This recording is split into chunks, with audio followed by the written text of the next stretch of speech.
மா இந்த மாசம் எக்ஸாம் லீவுக்கு நான் பெரியம்மா வீட்டுக்கு போலான்னு இருக்கேன். சரிடா. அக்கா நீயும் கிளம்பிடு, நாளைக்கு காலையில் நாம 2 பேரும் ஒட்டுக்கா போயிடலாம். ஐயோ எக்ஸாம் லீவுக்காச்சும் ஓன் தொல்லை இல்லாம நான் நிம்மதியா இருக்கணும்ப்பா. நீயே போய்க்கோ. ஓஹோ. அம்மா தம்பி எங்கம்மா? அவன் நேத்து உங்க பெரியம்மா வீட்டுக்கு போயிட்டாமா. ஓ அப்பாடா தொல்லை தொலைஞ்சிச்சு. என்ன ஒண்ணுதான் இருக்கு. அம்மா அவன் எதுக்கு என் பிஸ்கட் பாக்கெட்ல எல்லாம் கை வைக்கிறான்? சொல்லி வைங்க. உன் பிஸ்கட் பசிக்குதுன்னு நான் தாமா எடுத்தேன். நேத்தே உன் பெரியம்மா வீட்டுக்கு போயிட்டான்ல. ஆமால அவன் பண்ணாத தப்புக்கு என் பழக்க தோசத்துல நான் அவனை திட்டிட்டு இருக்கேன். இங்க இங்க் பண்ண காணோம். டேய் நீ இது எடுத்தியா? சோ அவன் தான் வீட்லயே இல்லல. அந்த நாள் இருந்தால் டார்ச்சரா இருக்கு, இல்லனால போர் அடிக்குதே. என்ன பிஸ்கட் காணோம்?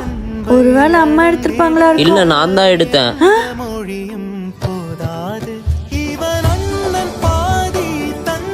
நீ அங்க இல்லாம ஒரு மாதிரி போர் அடிச்சதுக்கா, அதான் உன்னை டார்ச்சர் பண்ணலான்னு வந்துட்டேன்.